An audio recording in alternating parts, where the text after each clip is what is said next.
Hey Highland scientists! Today you are going to make observations and potentially measurements for your planters. Remember, we made this chart last time, and for each time you are going to write down the date, your observations, and what the measurements are. So let's take a look. I'll show you one of my planters. Here is my planter number 2, right?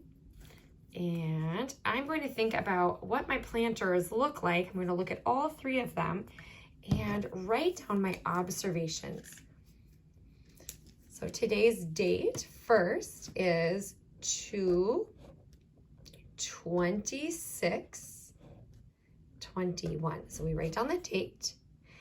And for your observations, you can write down things about how dry or moist the soil is.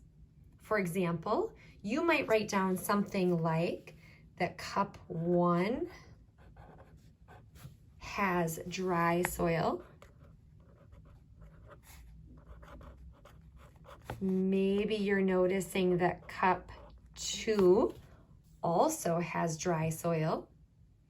You might write down noticings about how well your seeds are starting to grow. Maybe last time you noticed that your seeds hadn't started growing at all, but now you might be observing that your seed has germinated, and maybe that's only happening in 1 cup. So for example, you might write down that cup 2's seed germinated.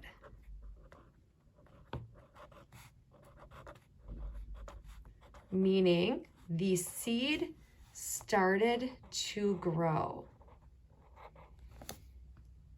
You can write down other observations as well. Maybe you're noticing that cup 3's soil is still very wet.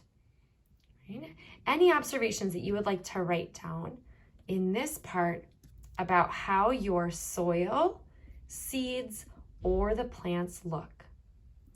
Your next step, after you write down observations, is going to be to do your measurements. If I look at my cups right here, we can see that my seeds have not grown enough where I can make measurements yet. So since I'm not able to measure yet how much that the plants have grown, I'm going to go ahead and write down those same measurements as last time. So in this part, I can write down for cup 1, cup 2, and for cup 3, I can write down 0 centimeters for each one.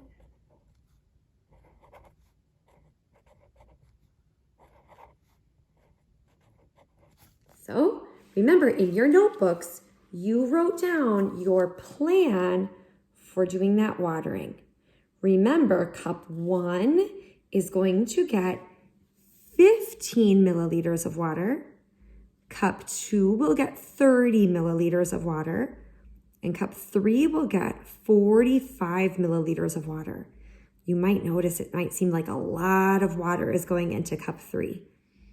Remember that when you put them back, you're going to keep all of your planters together in the same location so that we are keeping all of the other variables the same. Let's get started with watering.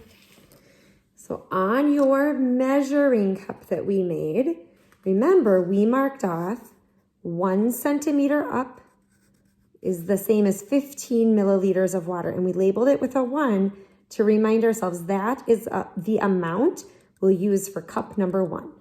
So I'm going to go ahead, use my nice fresh water, fill up my cup only to the 15. I even got a little bit too much, so I'm going to make sure that it's right at that 15 mark, and I'll put it into cup 1.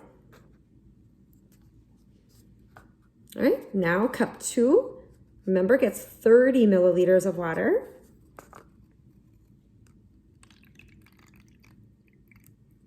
Oh, a little bit too much again. Okay, so check your measurements.